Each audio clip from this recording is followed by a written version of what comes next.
Olá, pessoal, sejam bem-vindos a mais um SPED Brasil Cast. A quinta semana de julho, olha que beleza, hein? Mês das férias, 5 semanas, algo bem interessante para quem está de férias, né? Para quem não teve férias como eu, por exemplo, tanto faz. Não, até que é bom. Trabalhar é bom, eu gosto. É um mês repleto de novidades. Deixa eu tirar o áudio aqui, que senão vai concorrer conosco. Pronto, vai entrar mais um daqui a pouco. Bom, o que acontece? Eu tenho que ficar esperto porque eu coloquei a câmera mais alta, então eu tenho que ficar olhando para a câmera. Então, mês de julho cheio de novidades. Talvez você esteja chegando hoje, né? 1º de agosto. É, voltar na sexta-feira é uma judiaira, né? Mas às vezes tem, né? De qualquer forma, fique tranquilo. Que muita novidade para você recuperar no sábado e domingo aí, olha, vídeos para assistir. Eu conheço gente que ficou assistindo maratona de vídeos da Receita Federal. Eu não vou falar o nome, não. Mas tem bastante coisa, viu? E hoje não ia faltar, né? A última semana não ia faltar. Tem coisas. A gente teve reunião na semana passada do ENCAT, né? E algumas coisas vão saindo agora. Por exemplo, a nota técnica da NFE e NFCE. A gente tem que explicar, né? Porque NFE, nota técnica da NFE, barra NFCE, nota técnica do CTE e do MDFE, que saiu semana passada, tem até algumas questões relacionadas à ANTT. Então, para quem não está familiarizado com isso, tem que saber que tem vários DFEs e que com repercussões em projetos das empresas. Saiu também da NFCom, enfim, tá? Eu preciso habilitar aqui a minha passagem. Vocês querem começar por onde? Pelo que está escrito? Pelo que não está escrito? O que não está escrito a gente não pode falar, vocês sabem disso, né? Bom dia, Misael, Renato, Edenilson, Simone Pérez, Aleph, Aleph Fernandes. Obrigado por prestigiar ao vivo. E você que está assistindo aí gravado no sábado, no domingo ou durante a semana. Fique tranquilo que tem bastante assunto e nós vamos comentar alguns deles. Há um item que eu posso falar que não está escrito entre aspas, né? Nós também tivemos reunião da nota de serviços essa semana, adequação à reforma, né? Porque tem a de serviços em homologação e tem a adequação à reforma. E o coordenador confirmou que a gente já tinha de informação, mas expectativas, né?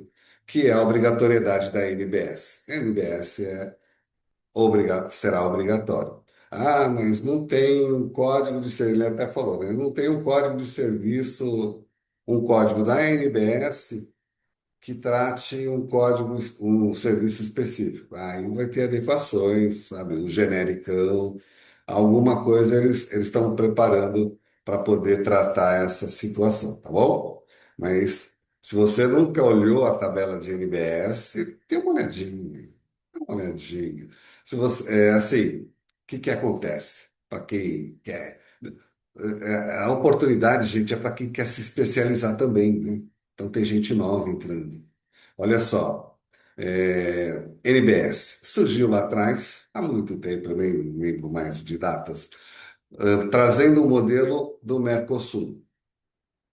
E no Mercosul existem serviços que no Brasil não tinha até então. Por exemplo, locação de bens móveis, aluguel de celular, aluguel de carro, aluguel de container, aluguel de trator e máquinas em geral. Isso nunca se pagou ISS para essas operações. Agora serão cobrados os serviços, o IVA, na realidade, o IBS municipal. Então, a gente vai ter isso. Puxa, então isso aumenta a carga tributária? Não, porque eles falam que vai neutralizar. Como assim? Ah, porque você vai tomar crédito.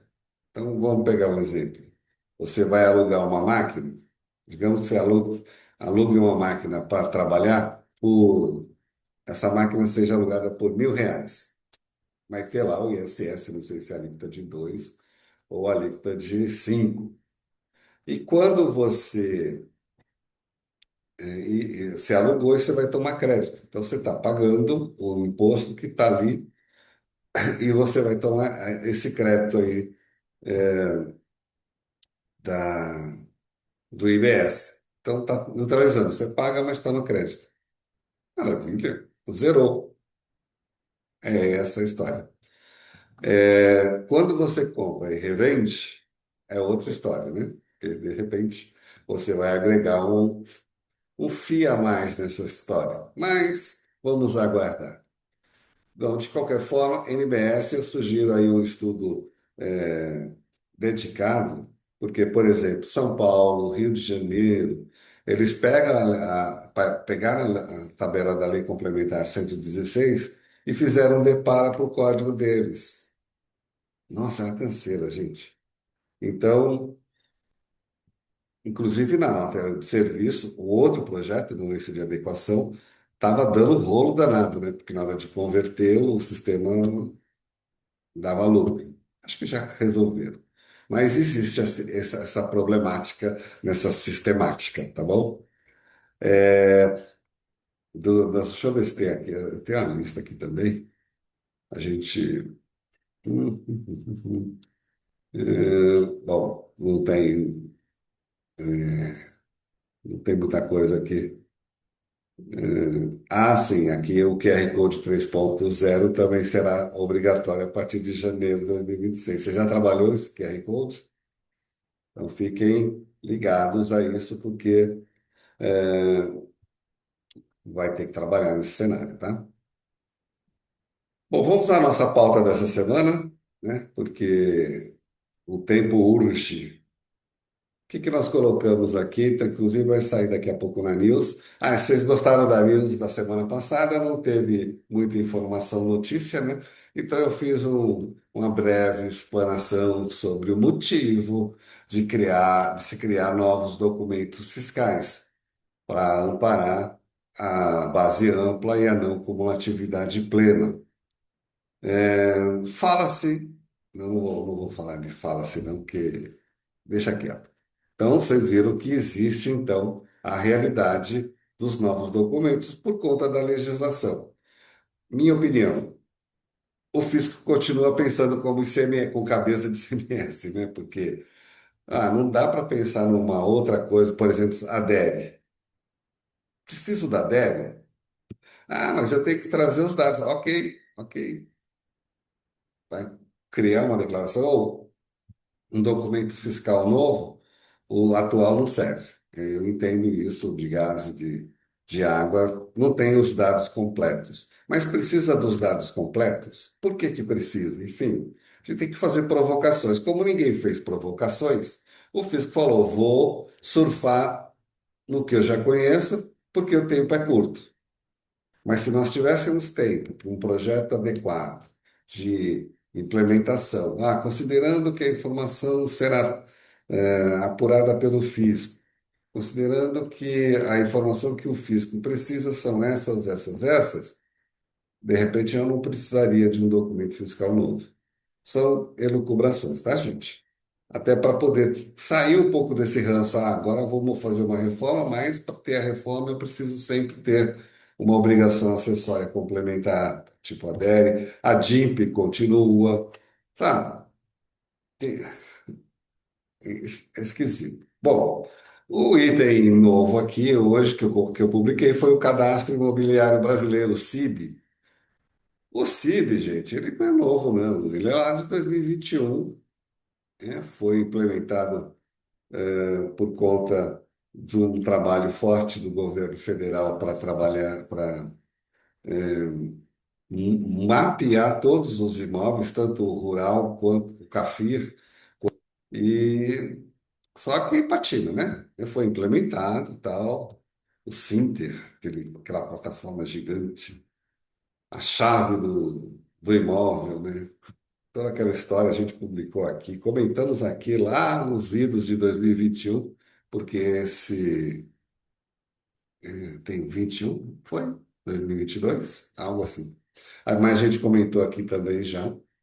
Então, agora criaram um grupo de trabalho para incluir o CIB, ou a CIB, né, o CIB, o Cadastro Imobiliário, no projeto da reforma tributária. Então, todos os imóveis, transacionou imóvel, tem o cadastro. E aí eu lembro, né, que nós teremos também o projeto de, como que a gente fala? Fim da inscrição estadual e municipal e a absorção e a assunção do CNPJ como o principal código. Neste ponto, eu pergunto para vocês, hoje, quando você faz pesquisa de uma filial, de um cliente, você busca, do cliente, eu acho que você busca pelo nome, né, ou até o CNPJ, que é padrão. Agora, a sua filial, quando você gera relatórios, etc, etc, você gera pelo CNPJ raiz, pelo CNPJ, o número da filial, ou você busca a instituição estadual, aqui em São Paulo, por exemplo? O que que você faz? Eu trabalhei numa empresa que o sistema ele me elencava todas as inscrições estaduais. Até o dia que chegou um que tinha um regime especial e queria. Ele já veio com o regime, ele comprou a solução e veio com o regime especial, falando o seguinte: olha, tem esse regime e eu controlo por cento de custo. Minha Nossa Senhora! Trocentas unidades, né? E não foi fácil, a empresa teve que desenvolver porque ele já tinha autorização do fisco. E agora, como vai fazer essa empresa? Eu não sei, não tenho mais contato com eles. Mas ele vai ter que fazer um relatório gerencial, porque para o fisco. Acaba tudo isso aí, tá? Ah, então, é importante que você saiba, né? Você tem regimes especiais para tratar de forma diferente o seu negócio? Fique ligado, hein? O fisco. Lembra do projeto SPED? Todos os regimes especiais caem, você tem que pedir no padrão SPED.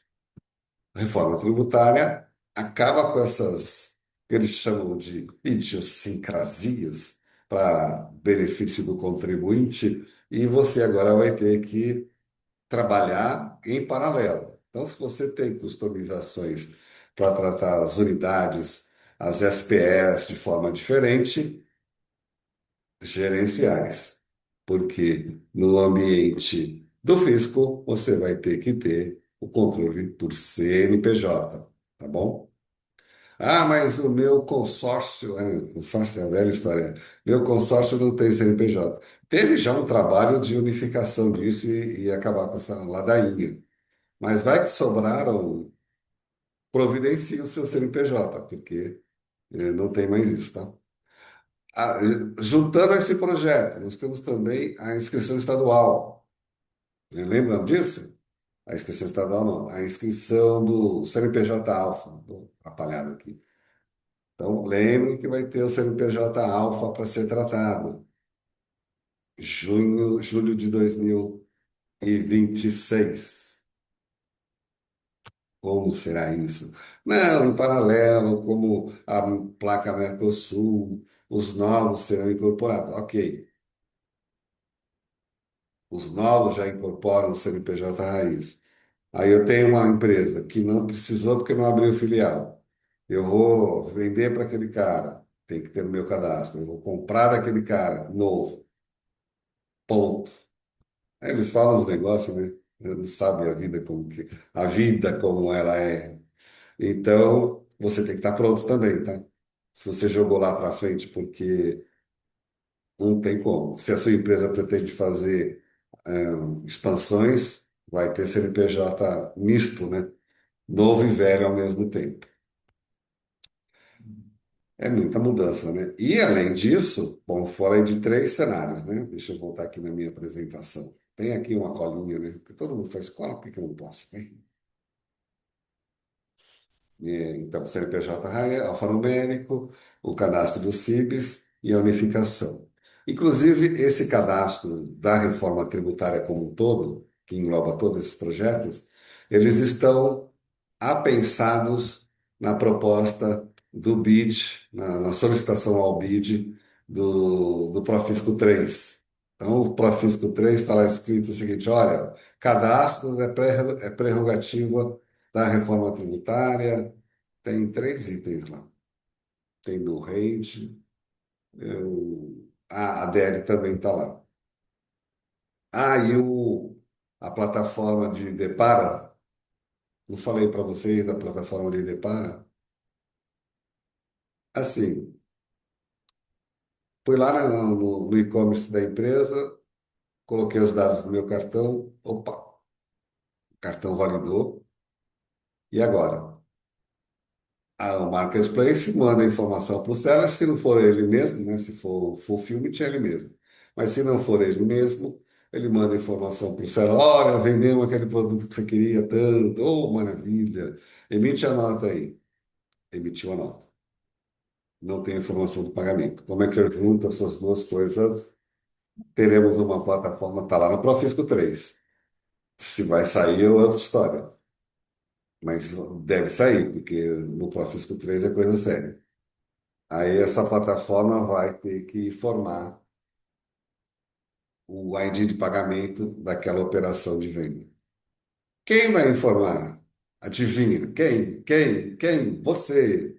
É, lógico que é contribuinte, porque o banco não vai mexer, a Febraban falou que não vai mexer no ambiente dela por conta disso. Então, vai ter que ser o contribuinte.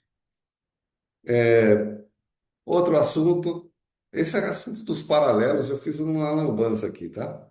É, Santa Catarina eliminando a Dime, podia ser a Daime, né? A Dime. E aí, assim, o que chama a atenção, o que me chama a atenção mesmo, e eu fico estarrecido, é assim, né? O estado de São Paulo, Santa Catarina e Fortaleza, que viviam à margem da NFCE, de repente falaram, não, vamos incorporar o padrão NFCE no nosso estado. Agora a Dime sendo eliminada.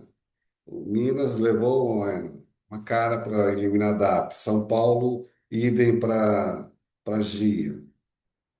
Rio Grande do Sul sempre em paralelo lá. E semana passada, retrasada, eu trouxe a LMC, Livro de Movimentação de Combustíveis. Essa semana, Paraíba e Rio Grande do Sul eliminando essa obrigatoriedade, jogando tudo lá para o SPED, né? Maravilha, né? Jogando lá tudo para o SPED. Então fica assim, né? A minha sócia está me mandando mensagem nessa hora, sabendo que eu estou no ar. Ela quer que eu responda agora. Vou perguntar no ar mesmo, dona Gislace. Então, fica assim. Levaram-nos para eliminar tudo isso, que a gente sabia que o layout era absorvido, poderia ser absorvido no SPED, mas vamos cruzar os braços, né? Santa Catarina, por exemplo, ele contratou uma consultoria para dizer que, dessas como fala, de marca, né?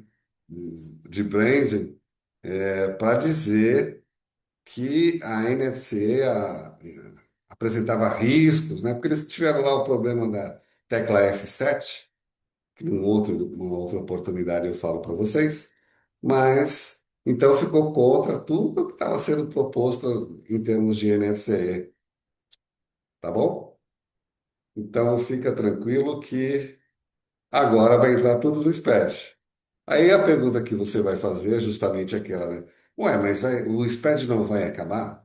Bom, ó, o bloco K não pode acabar. Para o bloco, como o bloco K não acaba, então o inventário também não acaba. O máximo que posso tirar desse pacote seria o bloco G, que é o SIAP, mas desde que e somente após a fruição plena dos incentivos, dos benefícios, né, do crédito, que é 5 anos mais um depois de 2032.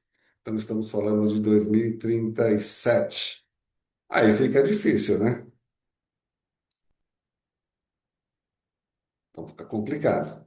Então, continue com o seu SPED, tá? Não vai morrer tão cedo. E incorporando isso. E eu acrescento ainda aqui na newsletter, que está quase pronta, que nós temos uma questão que é o fundo de compensação de benefícios fiscais. Sabe disso, né? Que seria, há uma discussão, que seria só para infraestrutura, para aqueles incentivos fiscais, benefícios fiscais voltados à infraestrutura, rodoviário, ferroviário, aeroportuário, marítimo, mas a sociedade, algumas associações estão reclamando. Isso é privilégio, porque existem incentivos fiscais para a operação, para o negócio.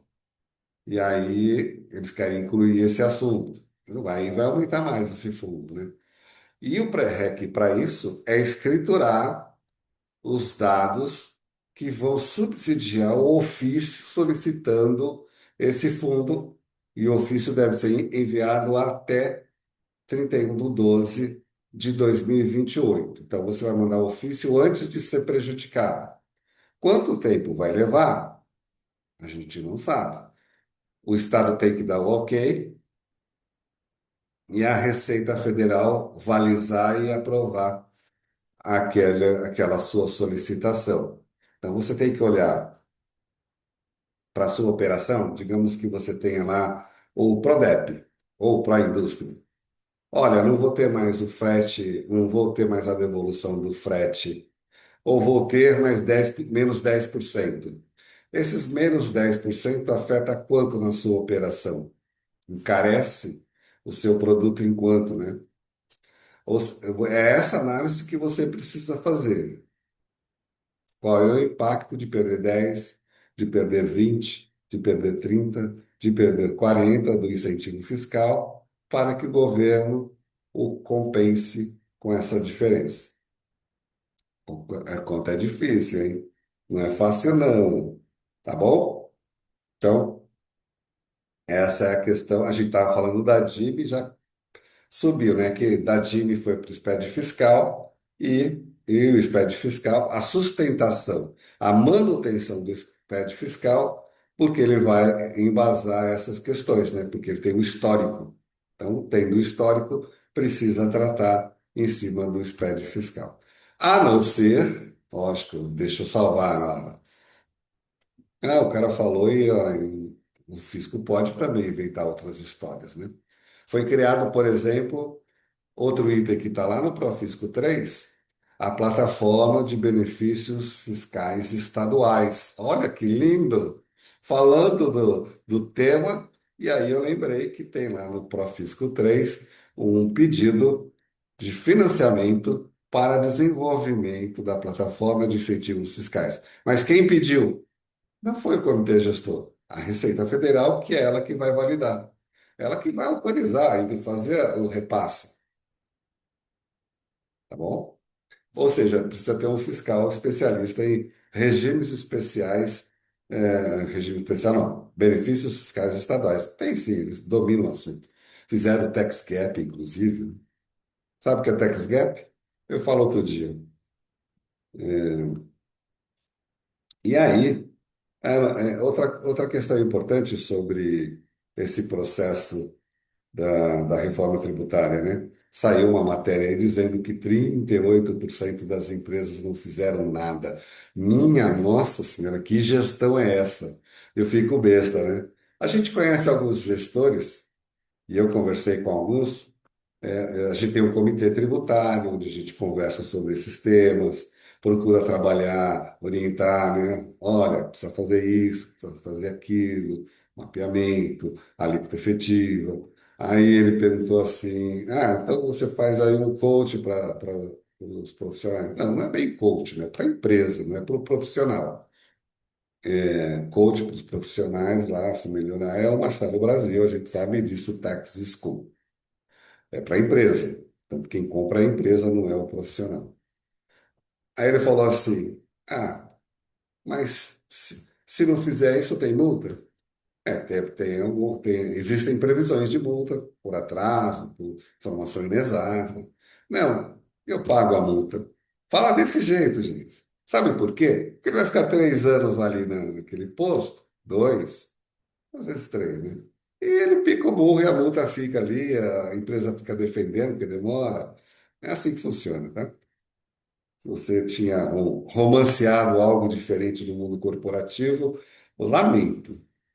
Ah, e tem um item importante que eu queria comentar com vocês, é o perguntas e respostas. A gente está no tema FDIC-CPI, né?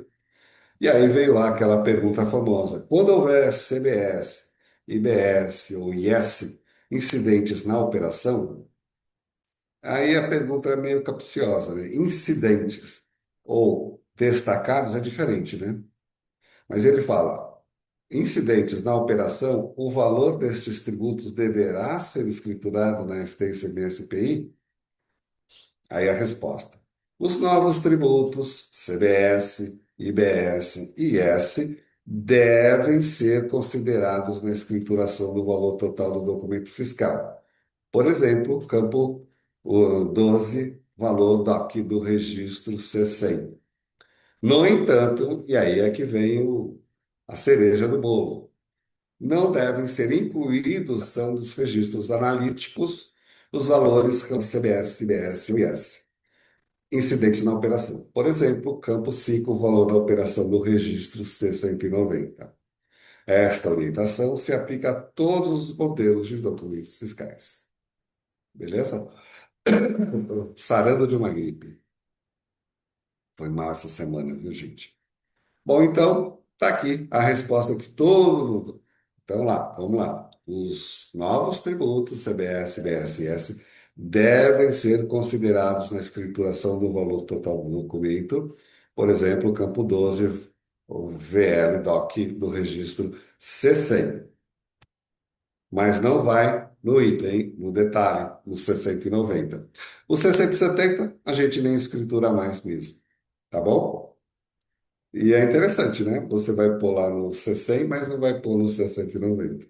Mas tudo bem, tranquilo em relação a isso. O que mais que nós tivemos essa semana? A nota orientativa do ICMS monofásico, setor de combustíveis. Gente, olha, eu vou dizer para vocês, quem vive no ambiente, no cenário do ICMS monofásico de combustíveis, é um herói, viu? Porque olha, a legislação desse cenário, depois da mudança, ficou um horror. Mas tem lá uma nota orientativa, para poder escriturar os documentos fiscais após o ajuste, os novos CSTs do ajuste CMF 1 de 2023. E principalmente porque nós tivemos aqui no meio termo, deixa eu só abrir aqui para vocês no detalhe para não esquecer nada. É isso mesmo, CST 02 15 53 e 61, tá bom? Então tá tudo aqui para mastigadinho para poder. É engraçado que o pessoal do SPED fiscal, a Receita Federal ela põe tudo em amarelo. Lá na nota eletrônica é verde, as novidades são verdes, achuradas em verdes, como diria a professora Ursulina. Ok, pessoal, fechamos aqui 11h29. Obrigado por prestigiar. Desculpa que só teve a informação nova da NBS, que é obrigatória, que não é nem tão nova assim, mas vai exigir um trabalhinho ideal aí de vocês. Tem muita gente que já colocou isso lá no RP, outras que não o fizeram e terão que fazê-lo. Tá bom? Obrigado, um grande abraço a todos e até a próxima semana.